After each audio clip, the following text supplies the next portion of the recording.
네, 귀한 찬양 감사드립니다. 우리가 날마다 우리 주님의 약속을 기억하면서 살아가는 저 여러분들 다 되시기 바랍니다. 네, 먼저 민족의 대명절 추석을 앞둔 주일오후입니다. 추석은 조상을 기억하고 또 가족들이 모여서 그동안의 은혜와 수고를 나누는 명절이죠. 이 시간 우리는 유산에 대해서 생각해 보려고 합니다. 유산하면은 부모님께서 물려주신 것들, 또 우리가 다음 세대에 남겨줄 것들, 땅이나 재산이나 가문의 전통이나 교육 등의 이런 것들 유산이라고 합니다. 그런데 오늘 우리가 나눌 유산은 이것들과는 차원이 다른 영원한 가치를 지닌 믿음의 유산입니다. 먼저 죄송한 것은 제가 전에도 똑같은 본문으로 같은 제목으로 말씀을 나눈 적이 있었습니다. 한 번 더 나누는 것을 양해 부탁드립니다. 그때 저도 우리 영남교회 믿음의 유산이다라고 말씀드린 적이 있는데, 그러면서 저희 이모 할머니가 우리 교회 다니셨다고 나중에 알려드리겠다고 했는데 아무도 물어보시는 분이 없더라고요. 네, 박두레 권사님이라고 계셨습니다. 네, 저희 이모 할머니십니다. 저희 어머니와 할머니는 저를 만나면 항상 하시는 말씀이 있습니다. 많은 어르신들이 저를 보면은 살 좀 빼라 하시는데, 어떤 분은 저를 보면 차마 그 말을 하지 못하시고 그러시더라고요. 그게 더 좀 상처가 듭니다. 그런데 저희 어머니와 할머니는 한 번도 이제 살 빼라, 뭐 애는 언제 낳냐라는 말을 빼놓지 않고 하시지만 그것보다 한 10배, 20배 더 많이 하시는 말씀이 있습니다. 바로 기도해야 한다라는 말씀하십니다. 네, 저는 갓난 아기 때부터 엄마랑 같이 새벽 기도회 가기도 하고요. 기도회도 가기도 했습니다. 좀 부끄러운 일이긴 하지만 집에서 다툼이 있었을 때 한 번은 제가 한 7살 때, 8살 때였는데 엄마가 갑자기 제 학교 가방을 챙기시는 거예요. 제 가방을 챙겨서 어디로 갔냐면 교회로 갔습니다. 교회 아동부실에 있는 방에 한 이틀 정도 있다가 저는 방에 있고 엄마는 본당에 나가서 기도하시고 그런 모습을 보기도 했었습니다. 그렇게 항상 저희 어머니, 할머니는 기도하시는 분이셨습니다. 저희 할머니도 지금 다리가 불편하신데도 새벽 기도에도 나가시고 매일 저녁 기도에도 나가시면서 그렇게 기도를 많이 하십니다. 저는 그래서 그 두 분의 기도 위에 서 있는 것 같습니다. 든든하게 살아가고 있습니다. 귀한 믿음의 유산을 가졌다 자랑할 수 있는 것이죠. 오늘 본문에서 바울은 디모데의 믿음을 칭찬하면서 그 믿음이 어디서부터 왔느냐, 바로 외조모 로이스와 어머니 유니게로부터 이어져 왔다고 말합니다. 아름다운 믿음의 대물림입니다. 그런데 로이스와 유니게의 믿음도 결국에는 어느 한순간 누군가가 처음으로 복음을 받아들이면서 시작되었다는 사실을 우리가 기억해야 합니다. 그들의 가문에도 복음을 처음 받아들인 그 첫 번째 사람이 있습니다. 그래서 그 순간이야말로 가장 극적이고 용기가 필요한 순간이죠. 가장 큰 결단이 요구되는 순간이었습니다. 제가 믿음의 유산이라는 제목으로 말씀을 나누지만 자신이 믿음의 첫 번째 사람이다 라고 한다면 그분은 정말 많은 세상적인 가치관을 버리고 때로는 가족과 공동체의 반대를 무릅쓰고 오직 복음의 진리 하나만을 붙잡았던 분이시기 때문에 모두의 믿음의 여정이 다 동등하고 귀하고 영광스럽다는 사실을 기억하시기 바랍니다.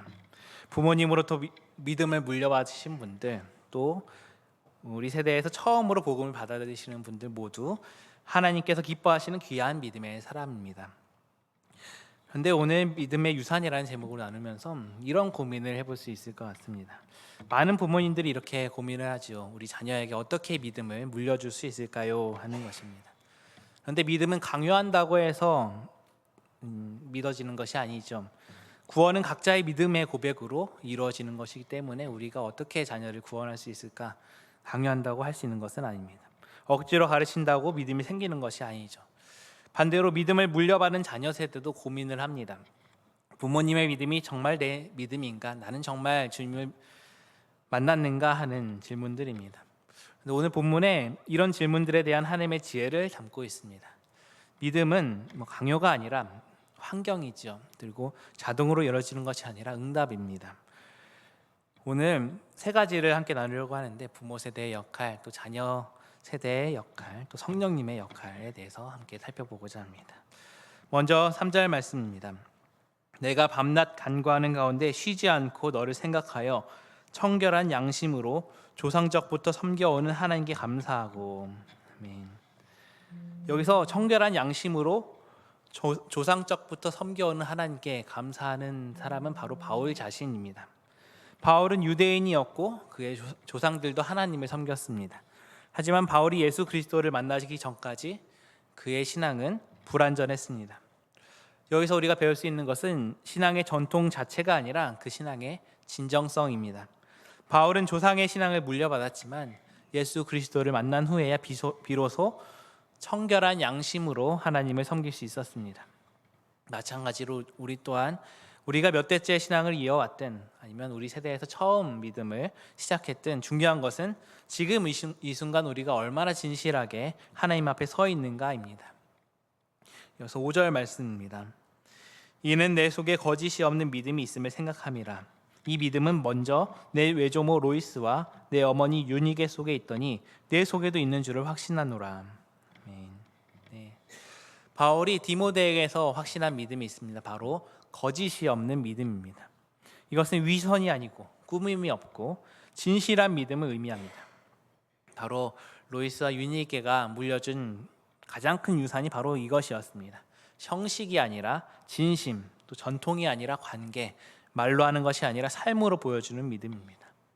우리 자녀들은 우리가 설교한다고 해서 듣지 않습니다. 그들은 우리의 삶을 읽습니다. 우리가 교회에서 하나님을 찬양하면서 집에서 돈과 성공만을 최우선으로 여기는 모습, 예배 시간에 겸손하다가 세상에서는 교만하고 이기적인 모습, 또 남에게는 용서를 가르치면서 정작 자신은 원한을 품고 사는 그런 삶, 그런 이중성을 자녀들은 너무나 예리하게 포착을 합니다. 그리고 그 순간 우리의 믿음이 공허한 종교적인 형식으로 전락합니다. 거짓 없는 믿음, 이것은 완벽함이 아닙니다. 우리가 오히려 넘어질 때 회개하는 모습, 우리의 연약함을 인정하고 하나님을 의지하는 모습, 또 말씀 앞에 겸손하게 무릎을 꿇는 모습, 그런 것들이 바로 진정성 있는 믿음입니다. 또 3절 4절 말씀입니다. 내가 밤낮 간구하는 가운데 쉬지 않고 너를 생각하여 청결한 양심으로 조상적부터 섬겨오는 하나님께 감사하고 내 눈물을 생각하여 너 보기를 원함은 내 기쁨이 가득하게 하려 함이니. 네, 여기서 바울은 밤낮으로 쉬지 않고 디모데를 위해 기도했다라는 것을 알 수 있습니다. 디모데를 보고 싶어 했고 그의 눈물을 기억했습니다. 이것은 단순한 스승과 제자의 관계를 넘어선 차원이죠. 영적인 아버지로서의 헌신입니다. 그래서 부모가 자녀에게 줄 수 있는 가장 강력한 유산 중에 하나는 바로 기도라고 할 수 있겠습니다. 우리가 자녀에게 믿음을 억지로 주입할 수는 없습니다. 하지만 우리는 그들을 하나님의 손에 올려드릴 수 있습니다. 밤낮으로 그들의 이름을 부르고 그들의 구원을 위해서, 그들의 믿음이 성숙해지기를 위해서 기도할 수 있습니다. 기도는 우리의 무능함을 인정하는 것입니다. 내가 자녀를 변화시킬 수 없음을 고백하고 오직 하나님이 그들의 마음을 여실 수 있는 것을 신뢰하는 것입니다. 또 디모데는 어려서부터 성경을 배웠습니다. 디모데후서 3장 15절 말씀에 또 어려서부터 성경을 알았나니 성경은 능히 너로 하여금 그리스도 예수 안에 있는 믿음으로 말미암아 구원에 이르는 지혜가 있게 하느니라 라고 하였습니다. 로이스와 유니게는 디모데에게 말씀을 가르치는데 헌신했습니다. 오늘날 우리 자녀들은 죄로 물든 세상에 수많은 가치관에 노출되어 있습니다. 성공, 인기, 돈이나 외모, 그런 것들이 그들의 정체성을 규정하려고 합니다. 그런데 말씀은 그들에게 진정한 정체성을 부여합니다. 너는 하나님의 형상대로 지음받은 귀한 존재다. 너는 예수 그리스도의 피값을 주고 산 하나님의 자녀다라는 것이죠. 우리가 그래서 가정에서 말씀과 예배가 회복되기를 바랍니다. 자녀가 어려움을 겪을 때 그런 세상의 죄로 물든 해결책들보다 먼저 말씀의 원리를 가르쳐 주시기 바랍니다. 그것이 최적의 환경입니다. 강요로 되는 것이 아니라 자연스럽게 복음의 공기가 흐르는 가정, 부모님의 삶 속에서 진짜 예수님을 만날 수 있는 환경입니다. 그리고 자녀 세대의 응답이 필요하죠. 6절 말씀입니다. 그러므로 내가 나의 안수함으로 내 속에 있는 하나님의 은사를 다시 부릴 듯하게 하기 위하여 너로 생각하게 하노니. 바울은 디모데에게 명령합니다. 내 속에 있는 하나님의 은사를 다시 부릴 듯하게 하라 라고 하였습니다. 디모데는 이미 안수를 받았습니다. 이미 은사를 받았습니다. 그의 외조모와 어머니는 거짓 없는 믿음으로 그를 양육했습니다. 그럼에도 불구하고 바울은 그 은사를 다시 부릴 듯하게 하라 라고 말합니다. 왜 그럴까요? 믿음의 유산은 자동이 아니기 때문입니다. 우리가 아무리 좋은 씨앗을 물려받았더라고 할지라도 그것을 발화시키고 성장시키는 것은 자신의 몫입니다. 부모의 믿음이 자녀의 구원을 보장하지 않습니다. 교회에서 자랐다고 해서 자동으로 그리스도인이 되는 것은 아닙니다. 각자는 스스로 예수 그리스도를 구주로 고백해야 합니다. 각자는 자신에게 주어진 은사를 발견하고 그것을 하나님 나라를 위해 사용하겠다는 결단을 내려야 합니다. 그렇다면 부모의 헌신은 의미가 없을까요? 절대 그렇지 않습니다. 디모데가 사역의 고난과 어려움 속에서 흔들릴 때 어려서부터 배운 말씀이 그를 지탱해 주었습니다.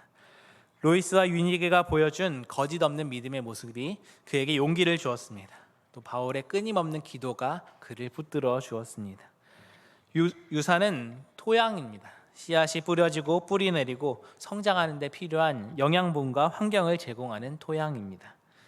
자녀가 세상의 유혹에 흔들릴 때, 신앙의 회의가 올 때, 고난 속에서 주님을 찾을 때 부모님이 심어준 그 말씀의 씨앗이 또 기도의 헌신이 그 진정성 있는 삶의 모습이 큰 힘이 되는 것입니다. 그래서 우리 부모의 노력은 헛되지 않습니다. 그것은 훌륭한 지원이 되고 신뢰라는 것을 기억해야 합니다. 디모데는 이렇게 어려서부터 배운 말씀을 성인이 되어서 다시 깨달았습니다. 어렸을 때는 단순히 외웠던 말씀이 사역의 현장에서 생명의 말씀이 되었습니다. 그것이 유산의 아름다움입니다. 세대마다 같은 복음을 경험하는 것입니다.